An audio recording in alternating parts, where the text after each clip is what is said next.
সুপ্রিয় দর্শক, আমন্ত্রণ জানাচ্ছি বাংলা ভাষার নিয়মিত আয়োজন সংবাদ পর্যালোচনা বিশ্লেষণ অনুষ্ঠান নিউজ অ্যান্ড ভিউজে। আপনাদের সঙ্গে আছে আমি রিশান আসলা। দর্শক, এই অনুষ্ঠানে আমরা গেল দিন উল্লেখযোগ্য সংবাদ সহ সমসাময়িক বিভিন্ন বিষয়গুলো নিয়ে পর্যালোচনা করে থাকি। সেই পর্যালোচনা অংশে আমার সঙ্গে স্টুডিওতে দুজন অতিথি রয়েছেন। তারা হলেন ডাক্তার জাহেদুর রহমান, যুগ্ম সাধারণ সম্পাদক নাগরিক ঐক্য, এবং ডক্টর নাজমুল হাসান কলিমুল্লাহ, চেয়ারম্যান জাতীয় নির্বাচন পর্যবেক্ষণ পরিষদ জানিপব। যে আমরা আলোচনায় যাব তার আগে আমরা একটু গেল দিন উল্লেখযোগ্য সংবাদগুলো জেনে নেই। গেল দিনের উল্লেখযোগ্য সংবাদগুলোর মধ্যে রয়েছে 24 ঘন্টার মধ্যে মামলা প্রত্যাহারের আলটিমেটাম কোটা আন্দোলনকারীদের, রোববার সকাল 11টায় পদযাত্রা করে রাষ্ট্রপতিকে স্মারকলিপি দেওয়ার ঘোষণা, পেনশন নিয়ে শিক্ষকদের সাথে মিটমাট হয়ে গেছে জানিয়েছেন ওবায়দুল কাদের, পরবর্তী সিদ্ধান্তের জন্য সময় নিলেন আন্দোলনকারীরা, যৌক্তিক দাবি থেকে সরাতেই কোটা আন্দোলনকারীদের বিরুদ্ধে মামলা, অভিযোগ বিএনপি নেতাদের, রাজনৈতিক দুর্বৃত্তায়নের নিন্দা, কয়েক ঘন্টার বৃষ্টিতে ঢাকা ডুবে যাওয়ায় দক্ষিণ সিরির দুঃখ প্রকাশ, দেশের বিভিন্ন জায়গায় বন্যা পরিস্থিতির আরও অবনতি, নদী ভাঙনের ভয়াবহতা, ঘরের থালাবাটি বেচে কর্মপ্লাও খাচ্ছে ব্যাংকগুলো, এভাবে চললে গ্রাহকদের আমানত ফেরত দেওয়া কঠিন হবে, শঙ্কা ডক্টর আহসান এইচ মনসুরের, দেশের সার কারখানাগুলোতে গ্যাস সংকট থাকলেও সার সংকট হবে না আশ্বাস শিল্পমন্ত্রীর। মোটা দাগে এই ছিল উল্লেখযোগ্য সংবাদ। আমি একটু কোটা আন্দোলন, যেটি আসলে একদমই চলমান ঘটনা, এবং শিক্ষকদের প্রত্যয় পেনশন স্কিম নিয়ে জানানো, এই দুটি নিয়ে আলোচনা শুরু করতে ডাক্তার জাহেদুর রহমান, আপনাকে দিয়ে শুরু করতে। কোটা আন্দোলন যেটি আসলে সাধারণ শিক্ষার্থীদের একটি আন্দোলন, এবং এটি এর আগে হয়েছিল, তারপরে প্রধানমন্ত্রী পার্লামেন্টে ঘোষণা দেওয়ার পর সেটি বাতিল করা হয়েছিল, কিন্তু হাইকোর্টের রায় এটি ফিরে এসেছে, এবং হাইকোর্ট একটি আংশিক রায়ও প্রকাশ করেছে আবার নতুন করে, যেটিতে আসলে মোটা দাগে বলা যায় সেটি সরকারের উপরেই দেওয়া হয়েছে, চাইলে সরকার এটি আসলে পুনর্বিন্যাস করতে পারবে, এই ধরনের একটি নির্দেশনা দেওয়া হয়েছে। তারপরে শিক্ষার্থীদের আন্দোলন, যেটি আসলে সরকারের কাছ থেকেই আসতে হবে, নির্বাহী বিভাগ থেকে আদেশ আসে, সেটি নিয়ে শিক্ষক ছাত্রদের আন্দোলন, সেই আন্দোলনে এখন বলা হচ্ছে এটি আসলে রাজনৈতিক আন্দোলন বা সরকার পতনের আন্দোলন। মানে কোটা আন্দোলনের সাথে সরকার পতনের আন্দোলনের কোনো সম্পৃক্ততা রয়েছে বলে আপনি মনে করছেন কিনা? ধন্যবাদ আপনাকে। বেশ কয়েকটা প্রশ্ন আছে, এগুলো একটু জবাব দেওয়া দরকার। প্রথম কথাটা হচ্ছে হাইকোর্টের রায়টা নিয়ে একটু কথা বলতে চাই। হাইকোর্টের যে রায়টা প্রকাশিত হয়েছে তার প্রধান অংশ পত্রপত্রিকায় এসছে। সরকারের হাতে একটা দায়িত্ব অর্পণ করেছেন তারা, সেটা হচ্ছে কোটার পার্সেন্টেজ কি হবে সেটার পুনর্বিন্যাস সরকার করতে পারবে, কিন্তু আগে যে কোটাগুলো ছিল সবগুলো বহাল করতে হবে বলে হাইকোর্ট যে রায় দিয়েছে, আমি ব্যক্তিগতভাবে মনে করি এই যে অংশটুকু ইম্পোজ করা হয়েছে সরকারের উপর, এটুকু ইম্পোজ আদালত করতে পারে না। আমাদের সংবিধানের আর্টিকেল 29 এক্সক্লুসিভলি চাকরি নিয়ে কথা বলেছে, যেখানে আপনি বলছেন একটা জায়গায় এসে, আমি অত মানে একেবারে হুবহু ভাষায় বলছি না, আপনার প্রথম বলা হচ্ছে আপনি যেহেতু আমরা কোনো বৈষম্য স্বীকার করবো না, কোনো বৈষম্য রাখা যাবে না। কোটা কিন্তু একটা বৈষম্য, তাই তো?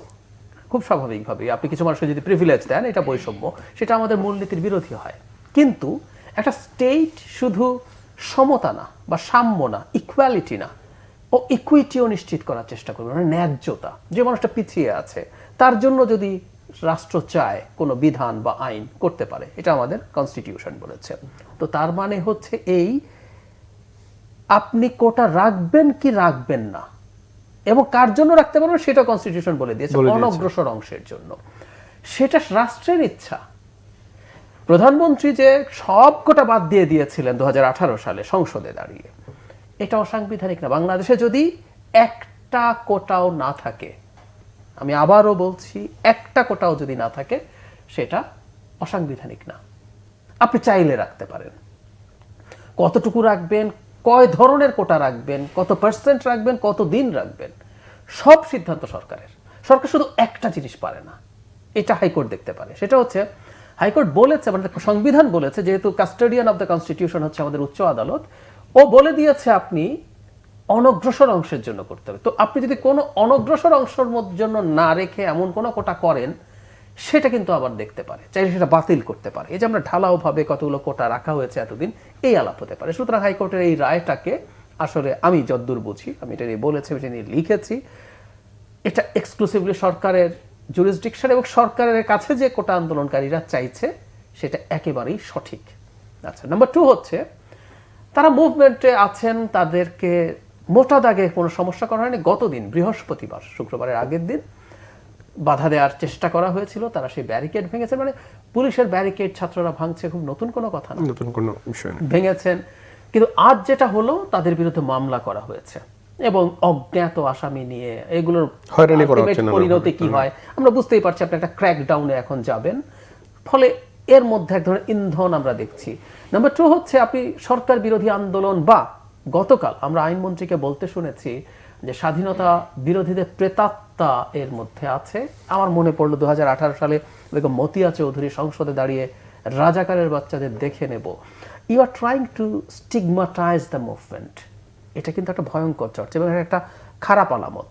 একটা বিখ্যাত কথা আছে না, give a dog a bad name and hang him. কুকুরকে একটা বাজে নাম দেন, আপনি তো এখানে ক্র্যাকডাউন করবেন, কিভাবে করবেন? ও তো আসলে সরকার বিরোধী আন্দোলন করছে না। আপনি আজকে যদি এই দাবিটা আগের মতো মেনে নেন, কালকেই আন্দোলন থাকবে। 18 সালে প্রধানমন্ত্রীর ঘোষণার পর কি রাস্তায় কেউ ছিল? ছিল না তো, ছিল না। এর আগে মার খেয়ে, পুলিশের, ছাত্রলীগের মার খেয়ে তারা রাস্তায় বারবার গেছে, ফিরে এসছে। জাস্ট ঘোষণা, সরকার পরীক্ষা করতে পারে এটা সরকার পতনের আন্দোলন কিনা। আপনি কালকে যদি এই ঘোষণা দেন, এরপরে যদি থাকে, then you have got the ground, না যে তোমাদের দাবি মেনে নেওয়া হয়েছে, তারপরও তোমরা কেন রাস্তায় রয়েছে। সুতরাং এখন আসলে এটা কেন করছে? কারণ আপনি আসলে ওদের বিরুদ্ধে ক্র্যাকডাউনে নামবেন, আপনি নামবেন, মামলা করবেন, পুলিশ দিয়ে পেটাবেন, ছাত্রলীগ দিয়ে পেটাবেন। আমি একটা জায়গায় খুব সিরিয়াসলি অপোজ করি, সেটা হচ্ছে ছাত্রলীগ বলছে সাধারণ ছাত্রদেরকে নিয়ে তারা ঠেকাতে মাঠে নামবেন, তারা মাঠে থাকবেন। গত ইলেকশনের আগে যখন বিএনপি বা বিরোধীরা নানা রকম কর্মসূচি পালন করছিল, তখন যখন আওয়ামী লীগ বলছে আমরা শান্তি সমাবেশ করে এবং জানমালের নিরাপত্তা দেওয়ার জন্য মাঠে থাকবো, তখন একটা প্রশ্ন আপনার এখানে বা অন্যান্য অনেক জায়গায় করেছি, মানে ছাত্রলীগ আওয়ামী লীগকে এই দায়িত্বটা কে দিয়েছে? এটা কিন্তু ক্রাইম। আই রিপিট, এটা ক্রাইম। কোটা আন্দোলনকারীরা যদি জানমালের ক্ষতি করে, কোনো ঝামেলা তৈরি করার চেষ্টা করে, যেমন খেয়াল করবেন ঢাকা মেট্রোপলিটন পুলিশ যখন বৃহস্পতিবার বলেছে আমরা কিন্তু আইন প্রয়োগ করবো, এটা স্বরাষ্ট্রমন্ত্রী বলেছেন তারা সীমা লঙ্ঘন করছে, আমরা এটা নিয়ে ব্যবস্থা নেব, আমি কিন্তু এটাকে ছাড় দিতে প্রস্তুত আছি। আমরা সমালোচনা করবো আপনি মিথ্যা মামলা, হয়রানি, তাদের উপর বেধড়ক পিটানো বা মানে অনেক বেশি বল প্রয়োগের সমালোচনা, কিন্তু তারপর তাদের একটা রাইট আছে, প্রাতিষ্ঠানিকভাবে তার দায়িত্বটা রয়েছে, ওই আইন প্রয়োগ করার সুযোগ আছে। ছাত্রলীগের সেটা নেই, কিন্তু ছাত্রলীগ গতকাল, আজ তারা রীতিমতো মানে তাদের বক্তব্য পড়ছে, তারা হুমকি দিচ্ছে, তারাও মাঠে নামবে, আমরা ধারণা করতে পারি। আগেও কিন্তু একই ধরনের ঘটনা ঘটিয়েছে। সো আপনি আসলে সামনে একটা ইম্পেন্ডিং ক্র্যাকডাউন আছে, তার জন্য কি করতে হবে? স্টিগমাটাইজ করতে হবে, কুকুরকে একটা খারাপ নাম দিতে হবে। তো কি তোমার মধ্যে জামাত ঢুকে গেছে, তোমার মধ্যে বিএনপি ঢুকে গেছে, সরকার পতনের আন্দোলন করছো, এই বলে এরপর আপনি আসলে ক্র্যাকডাউন করবেন। এই যে বলার মূল উদ্দেশ্য এবং মূল কারণ হচ্ছে এটা। সো সামনে আমরা এগুলোই দেখতে পাবো। স্যার, এই একই বিষয় আমরা এর আগে কোটা আন্দোলনে দেখেছি, সেম এরকম পরে সংঘর্ষে পরিণত হয়েছে। আমরা নিরাপদ সড়কের আন্দোলনগুলো দেখেছি, যেটি মানে সবগুলো আন্দোলনের পেছনে এক ধরনের রাজনৈতিক স্লোগান জুড়ে দিয়ে সেটিকে আসলে শিক্ষার্থীদের যে স্বাভাবিক আন্দোলন সেটিকে ব্যাহত করে। এবং স্যার যেটি বলছিলেন যে ক্র্যাকডাউনে হতে পারে, আপনার কি ধারণা যে এরকম একটা কিছু রাজনৈতিকভাবে এক ধরনের তৈরি হচ্ছে? দেখুন, এক ধরনের ভয় এবং শঙ্কা কাজ করছে, নানান কারণে এক ধরনের ডিসঅ্যাফেকশন তৈরি হয়েছে, এবং এটি নিয়ন্ত্রণের মধ্যে যতক্ষণ পর্যন্ত আছে ততক্ষণ টলারেট করা হবে। এর বাইরে চলে যাওয়ার সম্ভাবনা যখনই দেখা দেবে, তখনই ওই লেবেলিং এবং স্টিগমাটাইজ করবার একটা প্রক্রিয়া শুরু হয়ে যায়। এই যে মামলা দায়ের করা কিংবা আপনার মোটামুটি হুঁশিয়ারি উচ্চারণ করা, তারপর কি কি প্রক্রিয়ায় সমঝে দেয়া হতে পারে সেই সম্পর্কে পূর্বাভাস প্রদান করা, সবই কিন্তু ওই আপনার প্রেশার ট্যাকটিক যেটা, তার অংশ। এখন মূল যে বিষয়টা সেটি হচ্ছে আপনার অর্থনৈতিকভাবে আমরা যতই রোজি পিকচার হাজির করি না কেন, এক ধরনের টানাপোড়েন সিমারিং আছে। এখন এটা ফুটতে ফুটতে যদি উপচে পড়ে, সেটা সরকার অ্যাফোর্ড করতে পারবে কিনা, সেটা একটা বিষয়। আর আরেকটি বিষয়, সেটি হচ্ছে হানিমুন পিরিয়ড ইজ ওভার, মানে নতুনভাবে সরকার গঠনের পরে যে পিরিয়ডটা, সেটা কিন্তু গন। আর প্রাকৃতিক দুর্যোগ, তারপরে নানান রকমের মনুষ্য সৃষ্ট সংকট, এবং তারপর যেই আন্তর্জাতিক যে নতুন নতুন পরীক্ষা নিরীক্ষার ক্ষেত্রগুলো, দুর্নীতি নিয়ে যে রিচার্ড নেফিউ মহোদয়ের যে হোমওয়ার্ক, তা কিন্তু দাঁত বসাতে শুরু করেছে। এবং যাদের ওপর ভিত্তি করে এই ফাসাদ দাঁড়িয়ে আছে, সেই ভিত্তি মূলে আপনার নানান রকমের টানাপোড়েন শুরু হয়েছে। আপনার একটা নতুন ক্ষেত্র যুক্ত হচ্ছে, কুশীলবরা আপনার উন্মোচিত হচ্ছেন। এটি নানান রকমের আতঙ্ক কিন্তু তৈরি করছে। আর খেয়াল করে দেখেন, আপনার বেসিক ব্যাংকের যে বাচ্চু মহোদয়, তার পরিবারের লোকজন, তাদেরকে আবার সঙ্গে যুক্ত করে দেওয়া হয়েছে এই তালিকায় আমিন ভূঁইয়া সাহেব, যিনি লো মেরিডিয়ান বলে যে পাঁচতারা হসপিটালিটি ইন্ডাস্ট্রির মালিক, একটা প্রতীক, এবং তিনি সোশ্যাল বেনিফিক্টরও। আপনার অতীশ দীপঙ্কর বলে যে প্রাইভেট ইউনিভার্সিটি আছে, অন্যতম ফাউন্ডার। আপনার হেলসবেরি ভালুকা, তার প্রপোনেন্ট। তারপর আপনার অসংখ্য ইনভেস্টমেন্ট তার আছে অ্যাজ এন এমপ্লয়ার। তিনি জাপান থেকে ফিরে ভেবে নিয়েছেন যে এটা আইনের প্রতি মান্যতা দেখানো দরকার। আদালতে আত্মসমর্পণ করেছেন এবং তাকে 14 শিখের পেছনে পাঠিয়ে দেওয়া হয়েছে। আপনার 15 তারিখে তাকে হাজির করবার কথা। বর্তমানে তিনি আপনার নদীর ওপারে, একসময় যেখানে জিঞ্জিরা প্রাসাদ ছিল সেখানে কিন্তু এখন জেলখানার একটা ট্রানজিট ক্যাম্পের মতো ব্যবস্থা রাখা হয়েছে। এখন জামিন অ্যাড ইন্টারিম একটা নিয়ে রেখেছিলেন তিনি, তো সেটি আপনার যেই 6 মাস অতিক্রান্ত হয়েছে তারপরেই কিন্তু তাকে এই প্রক্রিয়ায় ঢুকিয়ে দেওয়া হয়েছে। তো ফলে এই ধরনের সোশ্যাল বেনিফিক্টর যারা বা আপনার ভিন্ন ধর্মী চিন্তা ভাবনা করেন, টাকা তো অনেকেরই আছে। আপনার নজিরবিহীনভাবে বেনজির মহোদয় যে জায়গাগুলোতে ইনভেস্ট করেছেন, তাতে সমাজ কতটা উপকৃত হয়েছে। তার হয়তো বিনোদনের একটা মাধ্যম খুঁজে পেয়েছেন তিনি বোট ক্লাবের মতো জায়গায় বা অন্যত্র।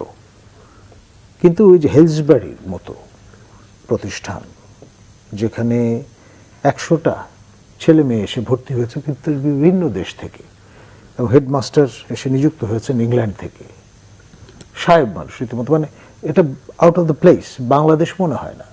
ভালুকার যিনি অনারেবল মেম্বার অফ পার্লামেন্ট, তিনি রীতিমতো শ্লাঘা অনুভব করছেন যে তিনি ভালুকা বিস্তৃত হননি, হেলসবেরির সঙ্গে ভালুকা শব্দটি প্রযুক্ত করে দিয়েছেন। ইন্ডিপেন্ডেন্ট মেম্বার অফ পার্লামেন্ট, তিনি সেই কারণে হয়তো শ্লাঘা অনুভব করেছেন। তো এই বিষয়গুলো আমাদেরকে কি আপনার অ্যাভিনিউ খুলে দিচ্ছে বা কি বার্তা প্রদান করছে, সে বিষয়গুলো কিন্তু আসলে ভাবা দরকার। অনেকে হয়তো ভাববেন যে আচ্ছা, এটা আদালত ব্যক্তি বিষয়, এই বিষয়টা আমরা কেন নিয়ে আসলাম ফোরফ্রন্টে। আপনার এক ব্র্যাকেটে আপনি ডক্টর মতিউর রহমান, এখন তার যে প্রেস্টন বিশ্ববিদ্যালয় তো খুঁজে পাওয়া যাচ্ছে না। আমি পরে শুনলাম যে বনানীর একটা মানে আউটলেট থেকে তিনি এটি জোগাড় করেছিলেন। তো এখন ব্যারিস্টার জিল্লুরের মতো ব্যক্তি, যিনি পুলিশ সার্ভিসে ছিলেন, এখন ইংল্যান্ডে বসে প্রতিনিয়ত বয়ান করছেন এবং জানান দিচ্ছেন যে অনলাইনে বোধহয় পিএইচডি কিনতে পাওয়া যায়। But it's not true. মানে আমাদের এখানে আপনি গালাগাল করেন, একটা ঢালাওভাবে করার তো কোনো সুযোগ নাই। মানে সবাই কিন্তু তখন উচ্চ শিক্ষার ব্যাপারে আগ্রহ হারাবেন। আর আগ্রহ হারিয়ে আচ্ছা ঠিক আছে, দেশি ঠাকুর ফেলে বিদেশি কুকুর ধরি যে মেন্টালিটি, যে আমেরিকা থেকে তো প্রেস্টন মার্কা বিশ্ববিদ্যালয় থেকে তো ডিগ্রি আনবেন, তো লাভটা কী হলো? আপনি আমাদের নজিরবিহীন লোকটাকে গালাগাল করলেন। আর ডক্টর মতিউর রহমানকে নিয়ে কিন্তু খুব বেশি হইচই হয়নি। এখন এটা তার মানে চমৎকার হাস্যোজ্জ্বল বদনের কারণেই হোক কিংবা তার বহুনারীতে আসক্তির কারণেই হোক, মানে নজরটা অন্যদিকে চলে গেছে, তার বিদ্যা টিদ্যা নিয়ে কেউ কিন্তু ঘাটাঘাটি করবার চেষ্টা করেন।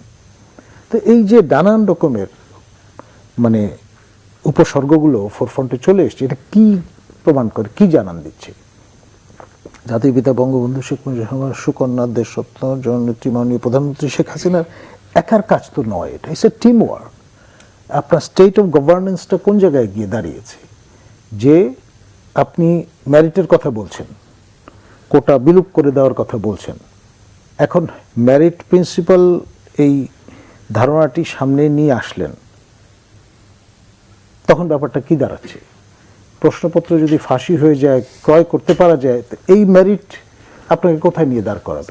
আমার ঢাকা বিশ্ববিদ্যালয়ের লাইব্রেরিতে যাওয়া যায় না, একটা জায়গা খালি পাওয়া যায় না, সবাই বিসিএস পরীক্ষার প্রিপারেশন নিচ্ছে। অ্যাকচুয়ালি মানে সলিমুল্লাহ খান যখন পড়তেন ঢাকা বিশ্ববিদ্যালয়, আমি তো দেখেছি, আমার 1 বছরের সিনিয়র তিনি যেইভাবে পড়াশোনা করতেন তখন কিন্তু লোক পাওয়া যেত না লাইব্রেরিতে। এখন তো সেই ধরনের সলিমুল্লাহ খানরা নেই। এখন স্যার আরেকটা বিষয় যে আপনি কোটা নয়, যে কোটা রয়েছে কাগজে কলমে সেটি নয় বিলুপ্ত করলেন, কিন্তু রাজনৈতিক কোটার যে নিয়োগ রয়েছে সেটি কিভাবে বিলুপ্ত করবেন? এখন মানে ফর্মাল ইনফর্মাল নানান রকমের বিষয় আছে।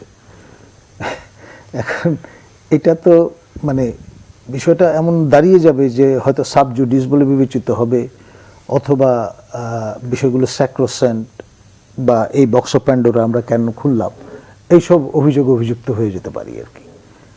এখন মানে সর্বাঙ্গে ব্যথা, আপনি কোথায় কি করবেন, কম্বল উজাড় হয়ে যাবে।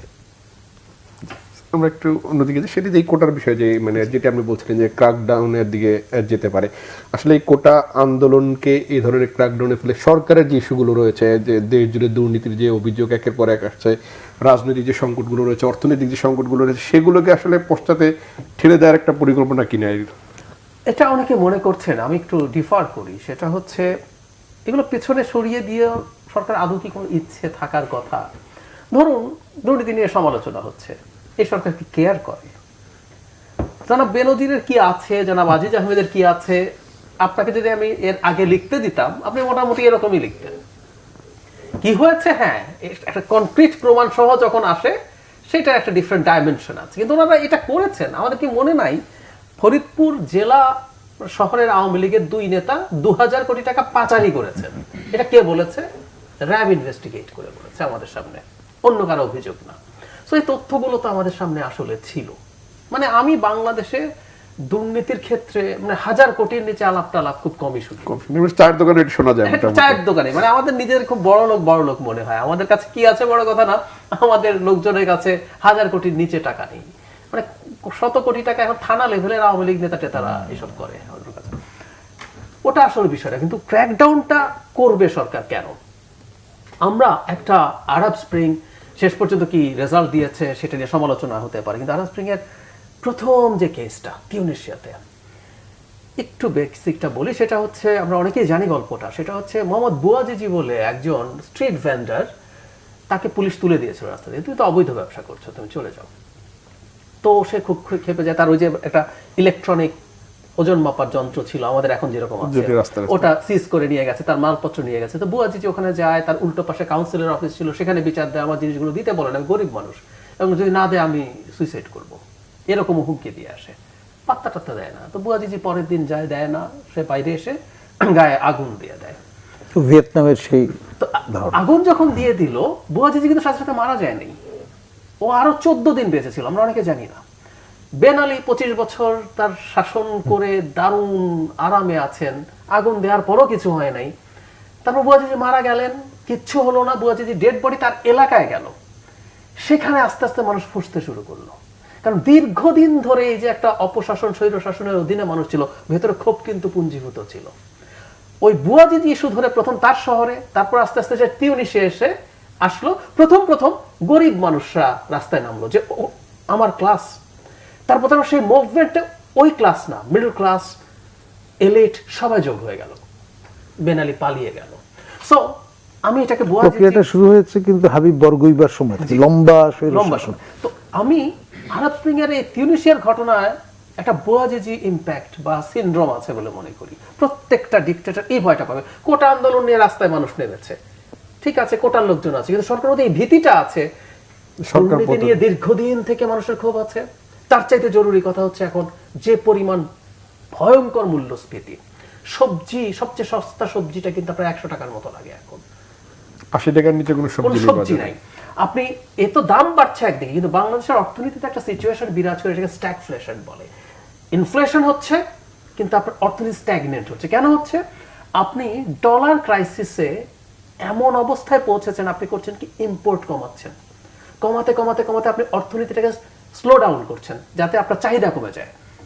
কিন্তু আপনি অর্থনীতি যখন স্লো ডাউন করেন তখন মানুষের এমপ্লয়মেন্ট কমে যায়, তখন মানুষ বিপদে পড়ে।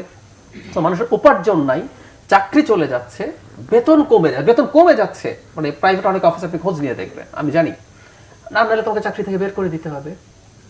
ঠিক আছে, সবাই মিলে ডিসাইড করলাম আমরা বেতন কমাই, আপনি টিকে থাকেন। আপনার বেতন কমছে আর এদিকে জিনিসপত্রের দাম বাড়ছে। আর যদি নাও কমে, সরকারি হিসাবে 10% হচ্ছে ইনফ্লেশন, বেসরকারি হিসাবে অ্যাটলিস্ট ডাবল। সো 20% ইনফ্লেশন, আপনার গত বছরের ইনকাম থেকে 20% নাই এবার। সো ফুসছে কিন্তু মানুষ। আপনি বিদ্যুতের দাম এমন পর্যায়ে নিয়ে গেছেন, আপনি আপনার প্রিপেইড মিটারে চার্জ করার সাথে সাথে পুতুলে বিল হচ্ছে, কিন্তু ইলেকট্রিসিটি থাকছে না, আপনার গ্যাস থাকছে না। মানুষ ক্ষুব্ধ। সো কোটা আন্দোলনের ছুতায় সবাই রাস্তায় নেমে যায় কিনা, এই ঝুঁকি এই সরকার বোধ করবে, কারণ মানুষ একটা ছুতা খুঁজছে হয়তো। সেই কারণে কোটা আন্দোলনে ক্র্যাক ডাউন করা হবে, কোটা আন্দোলনকে ছেটিয়ে রাস্তা থেকে বিদায়ের চেষ্টা হবে। পেরে যাবে তা বলছি না, কিন্তু সেই চেষ্টা হবে ওই কারণে, এবং এই কারণে গ্রাউন্ডটা তারা তৈরি করার চেষ্টা করছে, অন্য কিছু না। এই ভীতি মানে একটা জিনিস খেয়াল করবেন, ভারতে যখন কোনো একটা দাবিতে কোনো মুভমেন্ট হয়, এই কোটার মুভমেন্ট কি হয়েছে, এর চেয়ে হাজার গুণ শক্তিশালী মুভমেন্ট হয়েছিল মোদির সময় কৃষক আন্দোলন। Can you remember? দুটো কৃষি আইন বাতিল করা নিয়ে দিল্লি পুরো ব্লক করে ফেলেছিল, দিনের পর দিন হেঁটে হেঁটে চলে গেছে, পুরো স্টার দিয়ে ঘিরে ফেলা হয়েছিল, মারা গিয়েছিল। শীতকাল ছিল, অনেক বয়স্ক কৃষক মারা গেছে সেখানে। কেউ কি মোদির পতন চেয়েছে বা মোদি পতনের ভয় করেছে? করে নেই, কারণ নরেন্দ্র মোদী একটা ইলেক্টেড সরকার ছিলেন। তারা বলেছে আমার এই আইনটা রাখা যাবে না, এবং তারা ওই ভীতি পারে, এবং ডেমোক্রেটিকলি ইলেক্টেড বলে দীর্ঘ গোয়ার্তমির পর মোদী কিন্তু মেনে নিয়েছেন, ওই দুটো কৃষি আইন বাতিল হয়েছিল। এবং উনি, আমার মনে আছে ভিডিওটা, উনি একদম এভাবে হাত জোর করে অ্যাপোলোজাইজ করেছেন যে আমি আপনাদেরকে বোঝাতে ব্যর্থ হয়েছি, ঠিক আছে, আপনারা যা বলছেন আই এম চেঞ্জিং ইট। কিন্তু যে কথাটা বলছিলাম, আপনি যখন ইলেক্টেড গভর্নমেন্ট হন, আপনার এই ভয়গুলো থাকে না।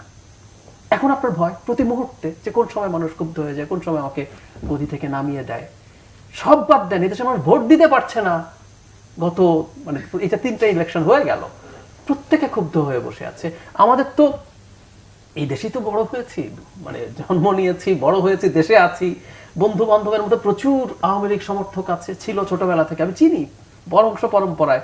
যারা আওয়ামী লীগের হালুয়া রুটি খায়নি, তারাও এই ক্ষোভটা আমার কাছে সামনে উগরে দেয়।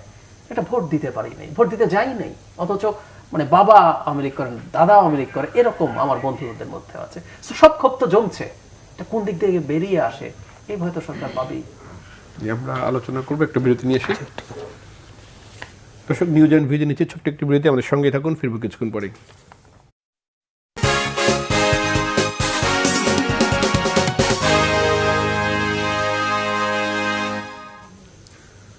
দর্শক, বিরতির পর আবারও স্বাগত জানাচ্ছি নিউজ অ্যান্ড ভিউজে। আমরা সমসাময়িক বিষয়গুলো নিয়ে আলোচনা। স্যার, আপনার কাছে যাই, চায়না সফর করে আসলেন প্রধানমন্ত্রী, এবং যে উৎসাহ উদ্দীপনা ছিল চীন সফর আগে, সেটি আসলে এখনো আছে কিনা? কারণ প্রধানমন্ত্রী, যদিও 21টি সমঝোতা স্মারকের কথা বলা হচ্ছে, কিন্তু চায়নার কাছ থেকে যে অর্থ সহায়তা চাওয়া হচ্ছে সেটি আসলে বাংলাদেশ পায়নি, যেটি আসলে প্রধানমন্ত্রী যাওয়ার আগে চীনের রাষ্ট্রদূত আমাদেরকে জানিয়েছিলেন যে বাংলাদেশ তার এই অর্থনৈতিক সংকট মোকাবেলায় অর্থ সহায়তা চেয়েছে, সেটি পাইনি। এবং আসলে কতটা কিভাবে বিশ্লেষণ করবে প্রধানমন্ত্রী এই সফর, যদিও প্রধানমন্ত্রী আজকে এটি আনুষ্ঠানিকভাবে তার ব্রিফিং করবেন এই সফরটি নিয়ে?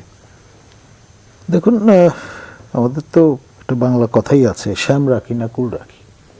এমন একটা জায়গায় আমাদেরকে শেষ অবধি পৌঁছে যেতে হয়েছে।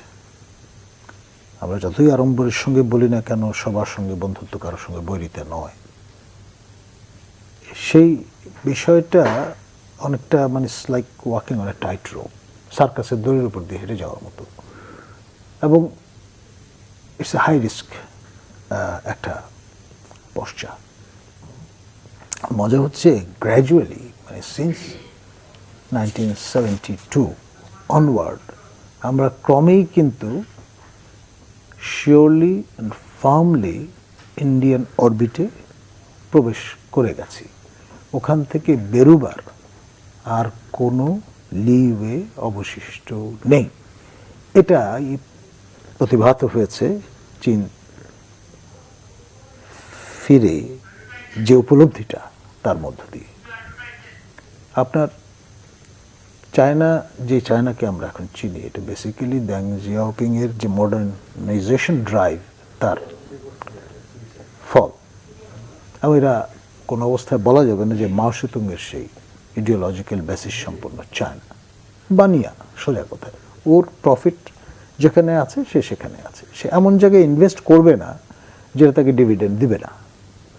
আপনার ক্রমে ক্রমে ভারতের প্রভাব প্রতিপত্তি বাড়বে আর সেটাতে রসদ প্রদান করবে, মানে কার গোয়ালকে দেয় ধোঁয়াও, এই জায়গায় তো সে যাবে না। অত্যন্ত স্বাভাবিক। তার ক্লায়েন্ট স্টেট তো পাশেই মিয়ানমার আছে এবং পক্ষে বিপক্ষে বিবাদবান যে আপনার স্টেক হোল্ডাররা আছে সবার সঙ্গে কিন্তু এক ধরনের গড়ছড়া আছে চীনের। সে আরাকান আর্মি বলুন বা আপনার তাকমাগো তাদের বলুন। তো সেই জন্যে এক অর্থে এটা আমরা যদি মনে করি যে চারদিকে ভারত, চীন দূর প্রতিবেশী দেশ, যেহেতু মিয়ানমার হিস্টোরিক্যালি এবং কনসিস্টেন্টলি পারসিস্টেন্টলি ওয়েস্টার্ন ওয়ার্ল্ড মনে করে যে এটা চাইনিজ ক্লায়েন্ট স্টেট, তো ড্রাগনের নিঃশ্বাস কিন্তু আমার পায়ের নিচে আশেপাশে অনুভূত হচ্ছে, সেটা তো আমি ইগনোর করতে পারি না। আর এটার পাশাপাশি বে অফ বেঙ্গল, কোকো আইল্যান্ড, সেখানে চীনেরা নেভেল বেস বানিয়ে বসে আছে। তো ফলে তার স্টেক কিন্তু হাই। এবং আমাদের যেই সাবমেরিন ক্রয় আমরা করলাম, নিজে একটা সামরিক ডেলিগেশনের সঙ্গে ওআরএফের সেমিনার অ্যাটেন্ড করতে গিয়েছিলাম দিল্লিতে, এবং যে অ্যাংরি রিয়াকশনটা তখন দেখেছি তাতে আমি অবাক হইনি। কারণ তাদের চিন্তাটা হচ্ছে যে প্রথমত আমরা এই সাবমেরিন দিয়ে করবো কি, আর যদিও বা সংগ্রহ করলাম এটা ভারত থেকে ক্রয় করলাম না কেন, কেন আমরা চীন থেকে নিলাম, এবং চাইনিজ ক্রুরা দীর্ঘদিন ধরে ম্যানিং করবে, তার মানে আমরা আসলে মুখে শেখ ফরিদ বগলে ইট নিয়ে ঘুরছি, এরকমের একটা ইমপ্রেশন তাদের আছে।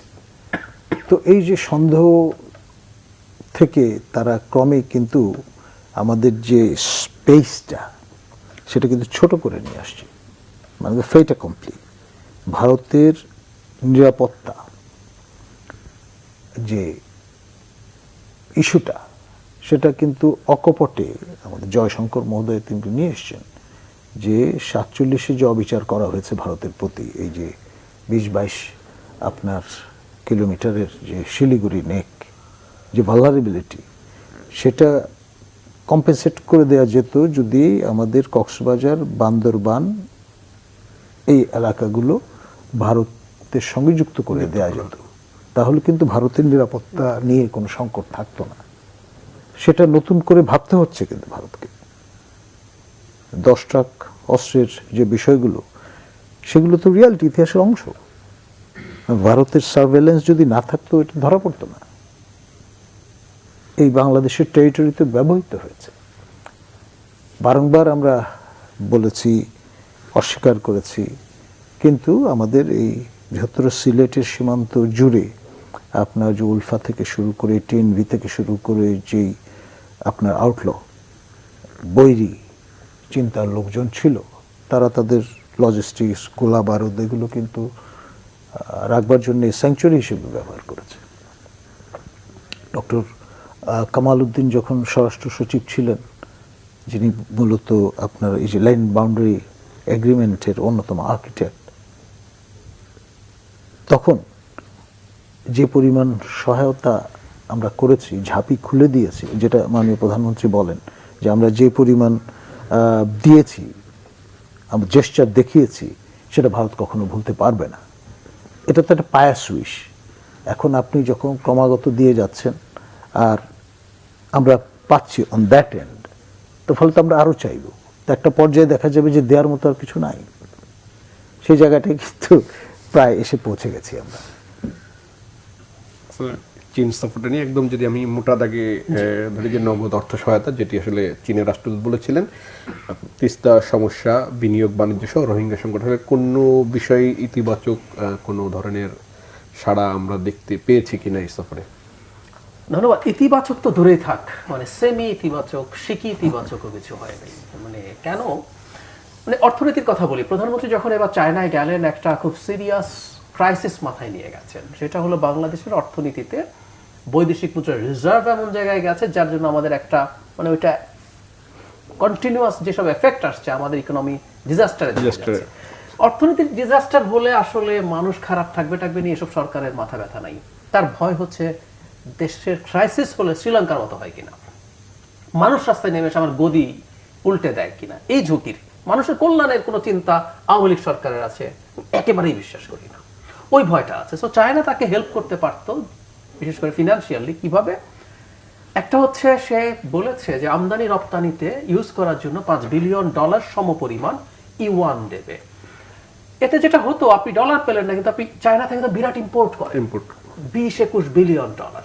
সো আপনি 5 বিলিয়ন দিয়ে ইম্পোর্ট করে পরবর্তীতে আপনাকে ডলারেই সেই ঋণ শোধ করতে হতো, কিন্তু আপনি একটা স্পেস পেতেন, ট্রানজাকশনের সুযোগ থাকতো। আরো $2 বিলিয়ন সমপরিমাণ বাজেট সহায়তাও চেয়েছিলেন। অঙ্কটা হচ্ছে 50 বিলিয়ন ইউয়ানের সমপরিমাণ, 7 বিলিয়ন ডলার। পেয়েছেন 1 বিলিয়ন ইউয়ান সমপরিমাণ টাকা, মানে 1600 কোটি টাকা। আমরা এখন ফান হচ্ছে মানে বেনজির মানে এদের পুরো লাগবে না, কিছু অংশ দিলেও এই টাকা হয়ে যায়। সো এটা বাংলাদেশ সরকারের প্রতি কিন্তু একটা মেসেজ, একটা তাচ্ছিল্য এবং তাচ্ছিল্য করে একটা মেসেজ দেওয়ার চেষ্টা হয়েছে। আমি একটা জায়গা একটু দর্শকদের উদ্দেশ্যে বলতে চাই, সেটা হলো মানে শি জিনপিং প্রধানমন্ত্রীর সাথে যে বৈঠক হয়েছে, সব সুন্দর, সব ভালো, ডিপ্লোম্যাটিক কথাবার্তা আছে। গ্লোবাল টাইমসে আমি ওদের একটা রিপোর্টে সার্চ করে দেখলাম, খুব ইন্টারেস্টিং একটা কথা আছে ওখানে। শি জিনপিং প্রধানমন্ত্রীকে বলছেন, মানে শি জিনপিং জোর দিয়েছেন যে বাংলাদেশের একটা ইন্ডিপেন্ডেন্ট ফরেন পলিসি থাকতে হবে, বাংলাদেশের একটা ডেভেলপমেন্ট গোল পাথওয়ে থাকতে হবে যেটা তার সাথে ম্যাচ করে তার ইন্ডিপেন্ডেন্স, তার সভারেন্টি এবং তার টেরিটোরিয়াল ইন্টিগ্রিটিকে প্রিজার্ভ করে, এবং তার পলিসি হতে হবে এক্সটার্নাল ইনফ্লুয়েন্স মুক্ত। সোজা বাংলা কথা চায় না, বলে দিয়েছে ইন্ডিয়ার প্রভাবাধীন থাকা অবস্থায় আসলে কিছু হবে না। এখন খেয়াল করি, আমরা দীর্ঘদিন থেকেই আলাপ আমরা করেছি এবং সরকার পক্ষীয় লোকজনকে দেখেছি, মানে প্রাইম মিনিস্টার আনবিলিভেবল ক্যাপাবিলিটির কথা, যে আপনি এক হাতে চায়না, এক হাতে ভারত নিয়ে জাগলিং করতে পারছেন, ওইদিকে ইন্ডিয়া, ওইদিকে আমেরিকা, ওইদিকে রাশিয়া, সবাইকে নিয়ে আপনি খেলছেন এবং আপনি কি অসাধারণ সাকসেসফুলি করছেন। এটা এতদিন পর্যন্ত হয়েছে, আপনি আসলে ও যে যা চাচ্ছে তাই দিচ্ছি। এখন প্রবলেম হয়েছে একই জিনিস দুজনেই চাচ্ছে। যেমন ধরুন চায়না তিস্তা প্রজেক্ট নিয়ে, এটা ওর ক্রেজিনেস স্ট্র্যাটেজিক কারণে, এটা আমরা বুঝি। কারণ হচ্ছে এটা চিকেন নেকের কাছে, যে চিকেন নেকের 22 কিলোমিটারের কথা বললো, ওইদিকে দোকলামের ওইদিকেও চলে আসছে, এদিকেও চলে আসছে। চায়নার অ্যাম্বাসেডর রিপিটেডলি বলেছেন এবং উনি ওই এলাকার সফর করেছেন, আমরা অনেকে এটাকে খুব ভালো কাভারেজ দেয়নি, উনি ওখানে গেছেন, গিয়ে স্থানীয় লোকজনের সাথে কথা বলে এসেছেন। আচ্ছা, চায়না মোংলা পোর্ট পরিচালনার বা ওখানে কিছু স্থাপনা তৈরি, দেখা গেছে ভারত ওখানেও তাদের ইয়ে পাঠিয়েছে, তিস্তা প্রজেক্ট তো ঢুকেছেই। এবং স্যার যেটার কথা বললেন, সাবমেরিন, একটা তথ্য একটু যোগ করে দেই, বাংলাদেশ যখন সাবমেরিন কিনলো, মিয়ানমারকে ইন্ডিয়া কিন্তু সাবমেরিন পাল্টা হিসেবে দিল। এখন শুধু সাবমেরিন দেয়া না, আপনি পেকুয়াতে ঘাঁটি করেছেন, চায়নার ওখানে প্রেজেন্স আছে, ফুটপ্রিন্ট আছে। আপনার এই সব কিছু মিলে আপনি চায়নার অল্টারনেটিভ যত আছে, যা এক্সট্রা স্ট্র্যাটেজিক গোল আছে, আপনাকেও টাকা দেবে। দেন জিওপিং এর চায়না, আপনি টাকা দেবেন হয় ক্রুড ব্যবসা, অথবা তার বিনিময়ে আপনি কিছু সিকিউরিটি স্ট্রাকচার, ইনফ্রাস্ট্রাকচার চাইবেন। আপনি কোনো কিছু তাকে ফুলফিল করবেন না, রেদার, এটা খুব ইম্পর্টেন্ট, এটা অনেকে খেয়াল করেননি। বাংলাদেশ কিন্তু চায়না ইন্ডিয়ার একটা ভবিষ্যৎ কনফ্লিক্ট একটা পক্ষ অলরেডি নিয়ে নিয়েছে। এই যে এবার যতগুলো রেল করিডোর হলো, এর মধ্যে একটা বিশেষ রুট আছে, দর্শনা চিলাহাটি, চুয়াডাঙ্গা দিয়ে ঢুকে নীলফামারী দিয়ে বের হবে। ম্যাপে দেখলে যে কেউ দেখবেন এই করিডোরটা দূরত্ব কমাচ্ছে না, এই করিডোরটা চিকেন নেক বাইপাস করছে। তার মানে ভবিষ্যতের একটা কনফ্লিক্ট যদি লাগে, আপনি ভারতকে অলরেডি চিকেন নেক বাইপাস করার স্ট্র্যাটেজিক রুট দিয়ে দিয়েছেন করিডোর। তো China is not a stupid country, ও আমেরিকাকে চ্যালেঞ্জ করছে ফর গডস সেক। আমেরিকা চায়নার সাথে কতদিন এই ফাইটে টিকবে এই আলাপ হচ্ছে, কতটুকু টিকবে।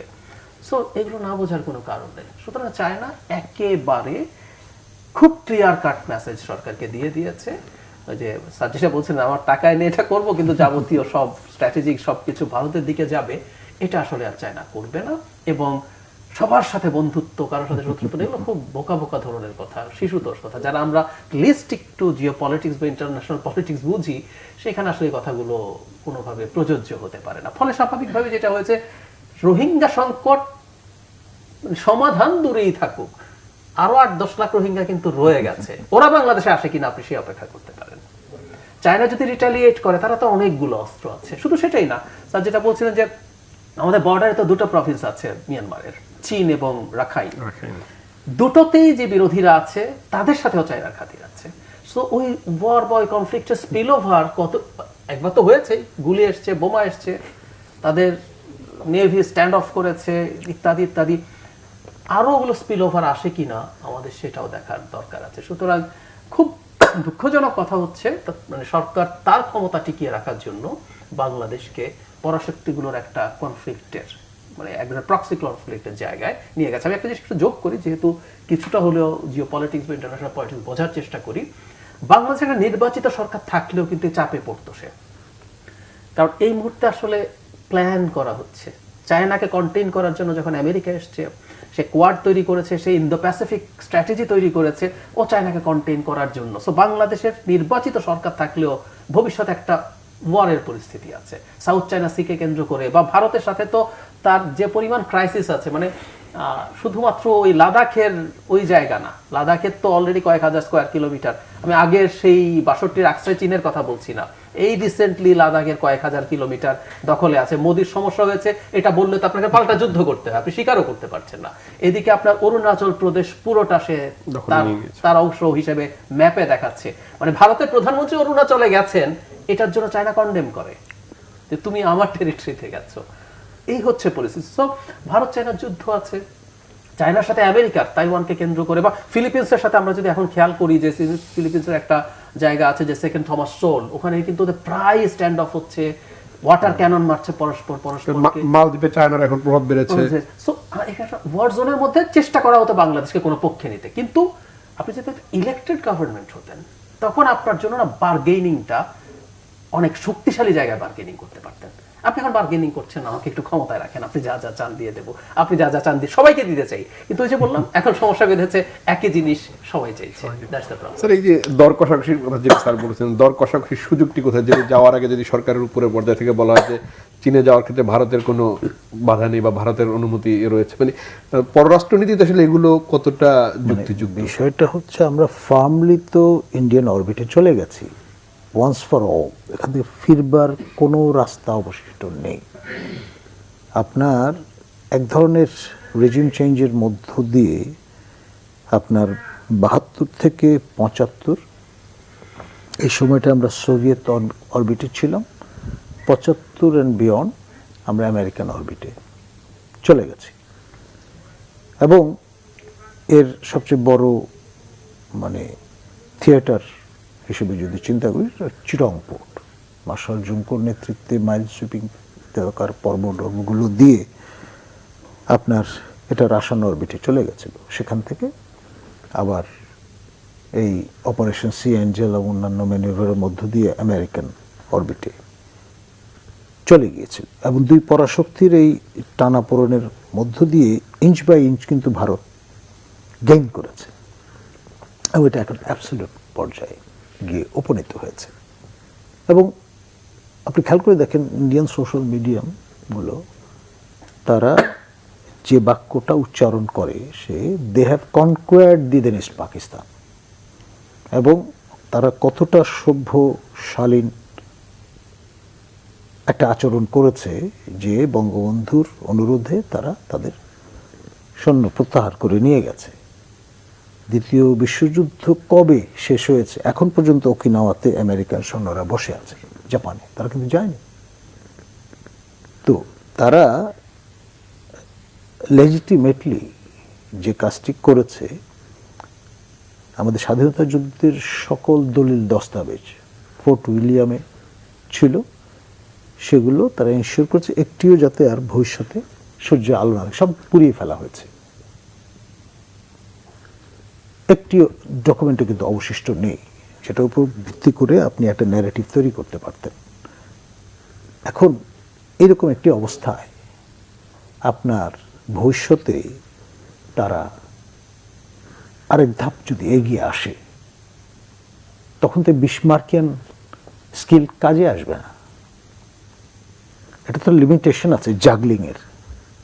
আপনি অতীত ইতিহাসে যদি তাকান তাহলে দেখবেন বিসমার্ককে কিন্তু বিদায় করে ফেলা হয়েছিল, সে শব্দে কিন্তু তার শেষ রক্ষা হয়নি।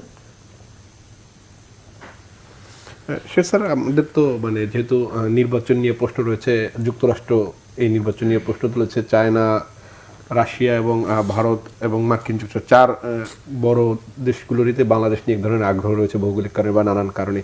তাহলে আমরা আসলে কোন দিকে যাচ্ছি? একদিকে অভ্যন্তরীণ অর্থনৈতিক সংকট রয়েছে, রাজনৈতিক সংকট রয়েছে, তার মধ্যে এই যে বৈশ্বিক একটা সংকট, যেটি অর্থনৈতিক সংকটের বাইরে এক ধরনের সংকট, সেটি কিভাবে? মানে আসলে সবচেয়ে ভালো হতো আমরা যদি, যেটা সেই বলেছেন, সেটা হচ্ছে একটা স্বাধীন ফরেন পলিসি। এটা যদি থাকে, যেমন ধরুন মালদ্বীপস, আমরা অনেকে মালদ্বীপসকে খুব ছোটভাবে দেখি, মালদ্বীপস খুব ছোট বিষয় না জিওপলিটিক্যালি। মালদ্বীপসের জনসংখ্যা 500,000, শুনতে খুব ছোট শোনায়, মালদ্বীপের আকারও খুব ছোট। আমাকে ম্যাপে যদি মালদ্বীপসকে দেখি, মালদ্বীপস কিন্তু লম্বা একটা মালার মতো আছে। সো খুব গুরুত্বপূর্ণ সি রুট গেছে মালদ্বীপসের মধ্য দিয়ে, অত্যন্ত স্ট্র্যাটেজিক্যালি ইম্পর্টেন্ট জায়গা। কিন্তু খেয়াল করেন, তারপরে তো দিনের শেষে ইকোনমিক সাইজ কত, ওর মানুষ কতজন আছে। কিন্তু এই মালদ্বীপস এবারকার ক্ষেত্রে যেটা হলো, তার নির্বাচনের ক্যাম্পেইন কি ছিল? মুইজ্জু ভারতের ওদের ওই মেরিটাইম কিছু ইন্সপেকশন ছিল, হেলিকপ্টার একটা প্লেন ছিল, সেগুলো মেনটেনেন্সের জন্য লোকজন ছিল, অবশ্য তোমাকে নিতে হবে। ভারতের বুদ্ধি মানে পরিচয় দিত, ভারত যদি সাথে সাথে নিয়ে নিত, তারা নিতে চায়নি, কিন্তু শেষ পর্যন্ত নিতে হয়েছে। তো সো ওর ওই শক্তির জায়গাটা কোত্থেকে তৈরি হয়েছে? কারণ মুইজ্জু যারা মোদির সাথে এই নেগোশিয়েট করেন, ভাই আমি ক্ষমতায় রাখেন, সিম্পল। আমি এখানে মালদ্বীপের একটা ইন্টারেস্টিং উদাহরণ দিই। আমরা খালি ভারতকে দোষ দিচ্ছি না, আমাদেরও সমস্যা আছে। তো এর আগে যিনি প্রেসিডেন্ট ছিলেন ভারতে, মানে মালদ্বীপে কিন্তু দীর্ঘদিন থেকে পাল্টাপাল্টি ভারতপন্থী না চায়নাপন্থী প্রেসিডেন্ট, এই আলাপ আছে। ওনার আগে সোলি ছিলেন, তার আগে ছিলেন ইয়ামিন, ইয়ামিন ছিল চাইনিজপন্থী, সোলি ছিলেন ভারতপন্থী, হুইচ ইজ ইন্টারেস্টিং। ভারতপন্থী প্রেসিডেন্ট ছিলেন, আমি ধারণা করি ভারত সোলিকে বলেছেও, আমাদের দেশে যেমন বলে তুমি ক্ষমতা ধরে রাখো, আমি দেখতেছি। সোলি সেটা করেন নাই, নির্বাচন হলো এবং এরপর ওই যে ওনাদের তো 51% ভোট লাগবে, এটা সেকেন্ড দফায় গেল, শেষে মুইজ্জু জিতলেন, সুন্দর মতো পাওয়ার ট্রান্সফার করলেন। তার মানে ওই যে গণতান্ত্রিক প্রসেসটা আছে, ভারতপন্থী বলে পরিচয় আছে সোলি, কিন্তু ওনার দেশ আগে কিন্তু যে আমি আমার ডেমোক্রেটিক প্রসেসটা রাখবো, মুইজ্জুর শক্তির জায়গাও কিন্তু ওখানে, যেন একটা ইন্ডিপেন্ডেন্ট ফরেন পলিসি আমি এটা রাখবো না। হ্যাঁ, উনি চিন্তায় ইনফ্লুয়েন্স হতে পারেন, আবার পাল্টা আরেকজন যখন আসবেন তুমি, কিন্তু দিনের শেষে যেটা দাঁড়ালো তাদের ওই শক্তির জায়গা আছে। আমাদের বিপদ এখন কিন্তু মূলত ওই জায়গায়। আমরা চায়নার সাথে যখন কথা বলবো, ভারতের, এই যে আপনি বললেন না পররাষ্ট্রমন্ত্রী ঠিক কি বলেছিলেন, উনি বলেছিলেন প্রধানমন্ত্রী নরেন্দ্র মোদীর সাথে বৈঠকের সময় তার চীন সফরের কথা জানিয়েছেন এবং তার আপত্তি নেই।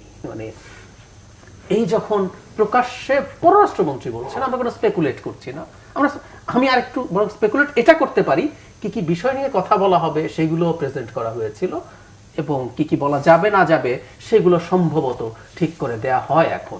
কারণ আমরা বলতে পারি, ধরুন তিস্তা আমার ন্যায্য আমি পানি পাই না, আপনি কি খেয়াল করেছেন প্রত্যেকবার দুই প্রধানমন্ত্রীর বৈঠকের পর তিস্তা নিয়ে কসমেটিক দু একটা আমরা লিপ সার্ভিস বলি থাকে, এবার কি ছিল? তিস্তা চুক্তি নিয়ে লিপ সার্ভিস ছিল না। যারা মোদি প্রধানমন্ত্রীর সাথে বৈঠকের পর ব্রিফিং এ বলছেন তিস্তার যে পরিকল্পনা আমরা করছিলাম সেটার জন্য টেকনিক্যাল কারিগরি টিম পাঠাবেন। আমরা খেয়াল করেছি কিনা, পররাষ্ট্রমন্ত্রী কিন্তু চায়না থেকে ভারতে আবার গেছেন, বিমস্টেক মন্ত্রীদের একটা সম্মেলন হচ্ছে, ওখানে উনি জয়শঙ্করের সাথে আবার কথা বলেছেন, ওখানে ওই কমিটি, ওই যে টেকনিক্যাল যে টিম, ওই পাঠানো নিয়ে আলাপ হয়েছে। খেয়াল করি আমরা, যিনি আমার ন্যায্য পানির অধিকার দিচ্ছেন না, তিনি আমাকে ঋণ, আমি তার কাছ থেকে ঋণ নিয়ে একটা প্রজেক্ট করব বলে আলাপ করছি। এটা কি পরিমাণ আমাদের পররাষ্ট্রনীতি এখন কোন জায়গায় পৌঁছেছে? পারি না কেন? ওই একই কথা, 2+2 মিটিং এর সময় তাদের পররাষ্ট্র সচিব জানিয়েছে, আমরা আমেরিকাকে কিন্তু বুঝিয়ে দিয়েছি যে এই সরকার থাকতে হবে, সরাসরি বলেন নাই, কিন্তু বাংলাদেশের এক্সিস্টিং স্থিতিশীলতা ইত্যাদি ইত্যাদি রক্ষা করতে হবে, এগুলোর বাইরে যাওয়া যাবে না। ওদের তো পররাষ্ট্র সচিব অফিসিয়ালি জানিয়েছেন, যেন পিনাক রঞ্জন চক্রবর্তী তো ক্লিয়ারলি জানিয়ে দিয়েছেন এগুলো। সো এগুলো যখন করছেন, আপনি আপনার ন্যাশনাল ইন্টারেস্টের আলাপটা করতে পারছেন না, কাকে দিলে ভালো হবে, কি দিলে ভালো হবে, আপনি জাস্ট টু অ্যান্ড ফ্রো আসা যাওয়া করছেন। জি, আলোচনা অংশ নেন ডাক্তার জাহিদুর রহমান এবং ডক্টর নাজমুল হাসান কলিমুল্লাহ, আপনাদের দুজনকে অসংখ্য ধন্যবাদ। দর্শক, নিউজ অ্যান্ড ভিউজ থেকে আজকের মতো বিদায় নিচ্ছি। ভালো থাকবেন, সুস্থ থাকবেন, শুভরাত্রি।